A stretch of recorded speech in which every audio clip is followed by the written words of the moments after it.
casters and players, and they say Lucas pretty darn good in these 1v1s, huge sustains, you get the War Axe onto him and build tank, and he is just ripping backlines and even sometimes front lines into shreds. I'm interested to see how it's gonna fare against JM's Phoveus. Lucas is a very fun hero to play. I've tried him out a few times myself. Surprisingly durable and has a lot of options in terms of item build, right? You can go for a more damage kind of sustain oriented with the War Axe and the Brute Force, or you can go for a more tanky healing style with Revitalize and then Thunderbelt Oracle Queen's Wings. So I'm curious to see which option we're going to see for the debut of Lucas on the international stage. Welcome to Mobile Legends. Let's see. So this is going to be one of the few classics. Hold on, it's a Hilda mid.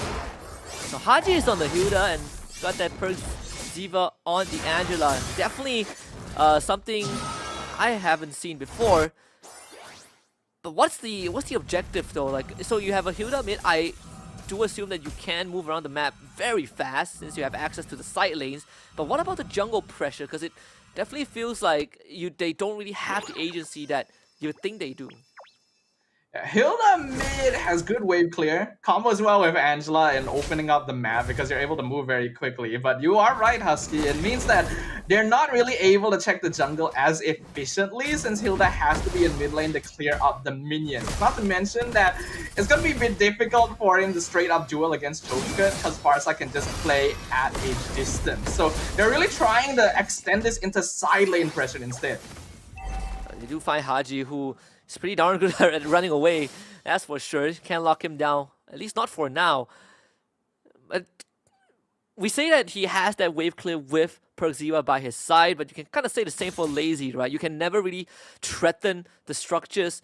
And another problem that we are going to eventually see is how is BLACKLIST International going to start sieging structures without outplay? Yeah, there basically isn't any way for them to do that, right? Like, they don't have the range advantage at all. There's no artillery for them to play with outside of this Granger, and that is, of course, physical damage. So Lazy can itemize against that if that is going to become the concern. Not to mention that I still don't think they have enough crowd control to lock people down for MP. They will find Puckbet, who just Sacred Hammers away. Lazy Esports will give this turtle over to BLACKLIST. It's not their primary concern. The BLACKLIST will get a free objective. But again, how are they gonna get on top of Lazy Esports, right? In game 1, we talk about having just one Gato Kacha is not enough. But now that you mention it, there really isn't a way to engage, and Puckbet just flickers Sacred Hammer, tries to go for outplay, doesn't find him though. He's gonna drop low. First blood over the BLACKLIST International. Sacred Beast on top of Perkziva, but here comes the Hard Guard. MP the King shows up, ready to unleash 10,000 volts, not able to find a target, so Lazy Esports disengage. Yeah, I think that was a bit unwise from Lazy because Puckbet is not level 4. If he had Implosion, that would have changed things completely, though Outplay did still have Purify, so it's hard to say to what extent. But Lazy do still have to be somewhat respectful here. This is Angela, Hilda, Joy. Their early game is actually pretty scary, and you don't quite have enough burst damage to really take them down until Chokeskirt has like that first or second item. So they don't really need to force themselves to make things happen. I think that's why they didn't go for the turtle, but then they... Oh, hold on. Whoa, Puckbet, he's just gonna take it this time with Implosion. A worthy trade for sure, gives his life up and allows Shizo to take the kill on Outplay. That was... Oh, hold on. Haji, they see James Pang's gonna steal this jungle camp away. The more they can snowball MP, the better. This Joy, unfortunately, didn't really get much of a chance to play the game in game number 1. So now they're putting extra attention into him because they know that this is really going to be their mid-game burst because they don't have a mage. Yeah, they don't. And not to mention, they don't really have the best heroes to hit structures. Not just that, the anti-siege from Lazy Esports is also pretty insane, right? You have great long-range pokes and bursts from Farsa, even the Suyo to a certain extent. Also, some great gap closers. Lazy Esports, they're gonna lose Puckbet again. as Haji just cleaves him in half with the axe. So BLACKLIST International will get the second turtle of the game. Yeah, I was seeing that PugBet was getting caught down there on the minimap, and it was like a 3-4-man gank because BLACKLIST were already rotating over for the turtle, so Lazy just not really in position to deal with that. So this is going to start building up now. BLACKLIST nearly at a 1k gold lead, pretty good start. They want to try and keep extending this because they do have heroes that will drop off quite hard when you get into the mid to late game. The more of a lead you have early, the better it's going to be, and the more you can deny from Lazy. The fact that James Punch has still gone for a Sky Piercer this game, like in game 1, I thought, oh, he went for it to counter the Revitalize. There's no Revitalize this game. James Punch just like Sky Piercers, Rio. Yeah, I think so too. I think the goal is just to, I mean, Soul Saver does do percentage damage, so might as well, right? You get them to the threshold in an instant and they just pop. But yeah, I mean, Lazy, they're playing it slow, they're being really patient. Even James Punks, like, in no rush to invade in any way. They know that they always have that initiative. Every time they roll the dice, they're gonna have that innate advantage. And here comes the big siege, Outplay and Perks both having to disengage. Another implosion flicker this time, followed up by James Punks. Outplay gets out, but they do lose Perziva though, so no Angela means no hard guard. Means Lazy Esports ready to fight. Dirt unleashes the beast. It's Pigman against 2.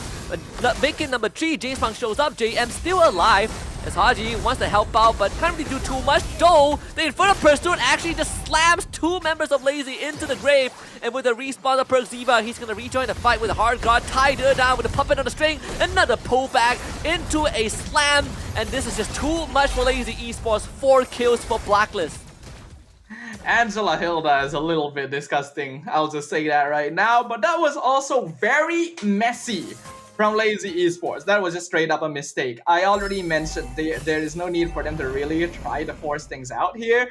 I think Outplayed did an incredible job of opening up the bushes in his lane, right? The fact that Chokeskirt was already below health HP before the fight even started made it difficult for Lazy Esports to engage, and they still tried to force it, even committing Zaman Force for Zizo to jump behind the tier 1.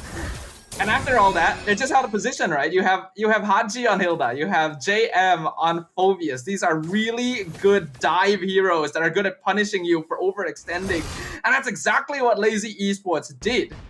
There's no reason for them to force situations like that. And now the gold lead is firmly in favor of BLACKLIST. It is now 4k, 7 minutes in, a 7 kill score to 2. Things are looking grim. Yeah, Lazy Esports essentially lost a 4v5. And that's also under the pretenses of them taking out an Angela, forcing the Granger out of the fight, and just completely flattened by this Phobius. We get the Feather of Heaven for Shizo, and Outplay trying to get this turret. We'll eventually get it for sure, as we have a fresh minion wave coming in. Lazy Esports will trade the bottom tier 1. But this is probably one of the largest gold lead we've had in this series for either team. Close to a 4k for BLACKLIST, with the Lord 50 seconds away from spawning. Yeah, this is actually a little bit of a reversal from game 1, right? In game number 1, BLACKLIST had to be more careful with their resources, while Lazy would want to force cooldowns out from them. It's the other way around here. Lazy is a lot more burst-based, right? They need to wait for implosion timings, Feathered Airstrike timings, Zaman Force timings. Heck, even Lucas needs to wait for Unleash the Beast to be available. So they cannot be the ones forcing things to happen, especially if they're not able to guarantee a quick and easy kill and escape.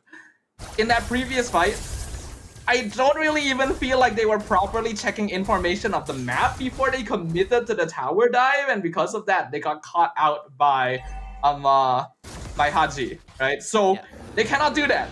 In game 1, I praised them for being willing to be so aggressive even when the situation didn't look that good. In this game, they cannot do that. Just straight up. They have to be more disciplined. Otherwise, BLACKLIST is gonna keep doing what they've been doing. Yeah, you can definitely sense that the sheer determination, right? Like, well, you have a team just running under tier 1, taking aggro just for a play to happen. Now this is important for Lazy Esports, but I don't think they can even have a chance. So hovering around the area, actually resetting the Lord a little bit. As MP tries to go for the backline, PugBet will have to commit implosion into a feather airstrike. PugBet flickers away. Dur hits the backline with Unleash the Beast and controls all of them with the flash combo, allowing Shizo to just dash in and out, but gets pulled back by JM mid-dash.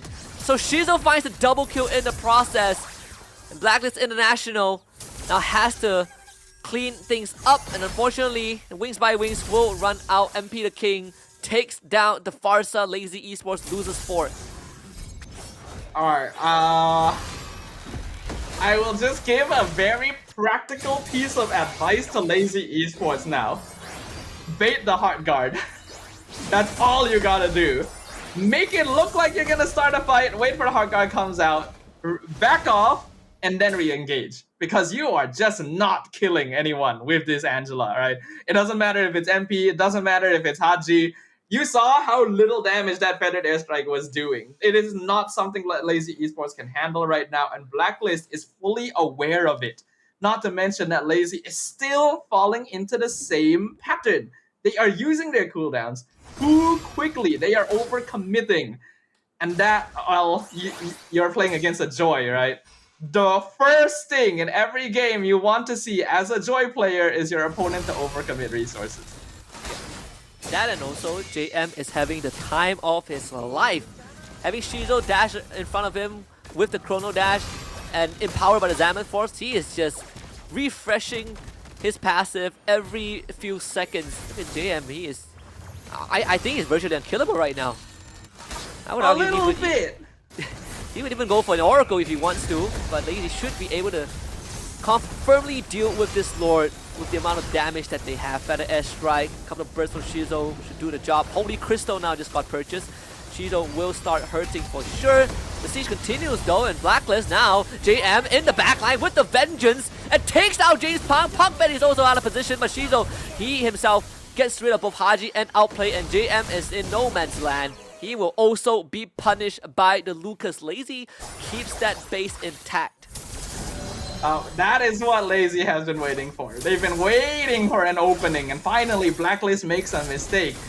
I feel like the name of this series is just whoever overcommits first, right? Because in this case, it was BLACKLIST who decided, hey, I'm going to split up my team and dive between your inhibitor and let you dismantle my backline while leaving my front line completely stranded after the fight is done, you know?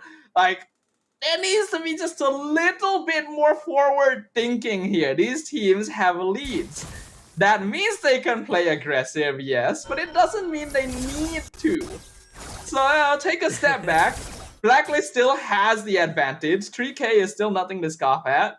They already have taken out all the external towers for Lazy. Just don't do that again. Simple as that. That, and also Lazy has some crazy backline dives with Shizo and Dur. Like, yes. Sometimes people underestimate how much of a distance you cover with the flash stab. That's a single man implosion into a Sacred Hammer. They really want to take down JM, but he survived to all of that using Vengeance, so PugBet is dead. But Dur once more with the flash combo keeps them under control, but it's not enough. Shizo gets blown up by MP as it lets them taste the electric chair. And James Parks trying to survive the Sky Piercer. Does not proc. Triple kill for MP the King, and Lazy Esports loses 4 of their members. I feel like I'm just seeing the same thing over and over again. I mean, you know what? Committing the full combo on JM, not a bad idea if you're able to kill him, but they were just a little bit short. So in this case, I don't really blame Lazy. If they actually killed the Phobius, that would have been a very different fight. And they were very close to doing so. They just didn't realize the numbers, and there's no way you're gonna be able to count that in the middle of the fight. Shizo actually was popping off like crazy in that fight. Like, his positioning was great around the Xamath Force, but MP with Angela is just a bit too much, you know? Like, there's a reason why the Angela pick is considered a bit of a cheese hero at times, alright? So it shows that the teams are actually fighting fairly evenly. They just need to be a little bit smarter about it rather than just throwing cooldowns the instant that they see someone. Yeah, not to mention that JM didn't even receive the hard guard. He just pressed Vengeance. Yes. Despite all that, like, that's all he needs. Dur got like a maxed out flash combo onto 3 guys of BLACKLIST, and still MP left that fight with full health. Yeah. So the thing about Lucas is that he really doesn't do that much damage. He's more of a sustained DPS fighter, right? So he's able to be very annoying the longer the fight goes, but in terms of burst damage, he really doesn't do that much, even though his animations look like they would. So BLACKLIST International, they're very bulky, still very durable, and still a lot of damage because James Punks didn't know what hit him there. Lord gonna finally be cleared up, but so will the remaining inhibitors for Lazy Esports. James was so far away from home. I wonder what the... I know I saw him in the bottom end. I thought he just wanted to deal with the wave. It's completely out of position. So this should be all inhibitors down for Lazy. They need to wait 15 more seconds for James Punks. No feather airstrike as of this point. PUBG needs the implosion of his life to even try to keep the game alive. So all inhibitors finally destroyed. That's a big goal advantage over the BLACKLIST. I think a 7,000 lead, the biggest we've seen in the series so far. I think BLACKLIST just has a lot of freedom now that they have a 6k gold lead, right? They can make mistakes and still not really be punished too hard for it, and a lot of that is because of JM. This Phobius pick early on in the draft, a massive move to because like there's just not enough burst. You would think that Farsa would have enough, but because they were left behind early on, they're not really able to dispatch him easily, which means that the fight is split in half every single time. And Shizo has to jump forward in order to try and target outplayed, which means that he's pretty vulnerable most of the time. If you ask me for they want to look for JM again. This feels like deja vu. It's the same location that they fight. JM survives. And they lose Chove's skirt. Dur is dead for sure. If anyone has a replay button, don't worry, that is not the same fight, but the result almost the same. Lazy, they might just have to surrender this. Only 3 members up against BLACKLIST. No resources left in the tank. MP the King looking for Shizo. Can't find it. Shizo dancing around with the Zaman Force, actually keeping BLACKLIST at bay. So all things considered, right? Like, Lazy Esports still are in the game. Shizo legitimately the final bastion for Lazy Esports right now. He is the only person that actually does any damage to BLACKLIST International. They have to defend him so heavily. And by the way, before that fight started, the sentence I was about to say, in my opinion, don't start the fight with implosion. And that's exactly what happened. Lazy Esports has to realize that this direct, like front to back, honest initiation style is not going to work. They gotta vary it up. They've gotta change something. Maybe not go for JM. Not that there's any other viable target that's in range. Like, I don't know. Because JM is just an unbreakable wall right now. Don't start the fight with implosion. I would say try to like save the implosion for the middle of the initiation when BLACKLIST gets a bit comfortable. Maybe let Dur be the one to start the fight, even if it's a bit less efficient. Who knows if they have the time to make that adaptation, because BLACKLIST is pushing in. And they gotta use everything to deal with this siege. MP makes a full ring around the Rosie, not finding any kills though. So Lazy, well, still keeps the game alive. Somehow this game is going into the ultra late game stage. But 18 minutes in, 3 Lords have been slain, and yet BLACKLIST haven't found the end just yet. Lazy Esports literally just hanging on by a thread.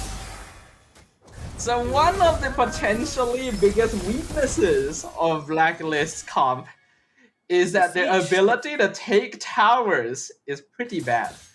Like, their siege is not bad because, you know, Def Sonata just does a lot of damage from afar, but Granger as a skill spam type marksman is actually not that good at taking down towers very quickly. And then besides that, you just have a bunch of fighters and mages. So because of that, with the Farsa as well as the Lucas, the displaced minions, Lazy actually has a pretty good way of defending their base. BLACKLIST needs to try and force them out of the base, dispatch them, then push in, because otherwise it's kind of difficult to force directly into them. And that's something that we sort of established at the start as well, right? Like, eventually will come to the point where BLACKLIST will find it hard to take down structures. Not to mention that your only structure destroyer, the only demolisher, also needs to be careful of all the ways that Lazy can kind of blow him up. Wishing Lantern for Chove Skirt. Extra bit of damage against the big front lines, big beefy members of Blacklist. Another dance to wait for the Lord to come back up in just a little bit. Lord number 4. The thing is, Lazy, just because they don't have inhibitors, will maybe have to continue playing this, tower defense game. Although JM Pinkman is starting to lose a lot of health to defend the airstrike. That Wishing Lantern actually a very important. Oh, the Winter Crown! What a Winter Crown dodge! So the implosion is now gone. Lazy Esports, they were still able to keep Blacklist at bay, but JM is getting healed back up. No implosion means no means of engage for Lazy Esports. So this Lord is in control by Blacklist. If JM isn't the MVP after this, I don't know what to say. So that is, of course, if Blacklist wins, because it's actually not impossible for Lazy to turn this around still. Choveskirt actually has damage now, finally, 20 minutes into the game. He's had a hard time. We see the Feathered Airstrike come out. Oh, wants to look for outplay, commits the flicker for it, doesn't find it.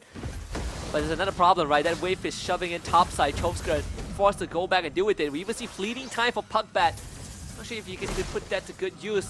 Blacklist assumes control of the Lord again, and this time they know for a fact that someone from Lazy will not be there.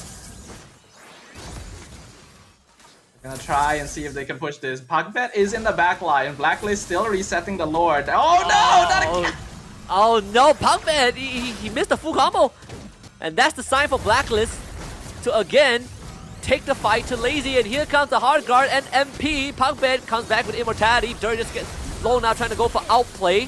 And this is just too much from the side of Blacklist, unless Shizo can somehow keep it alive. But if you are Blacklist International, you really don't care about the kills.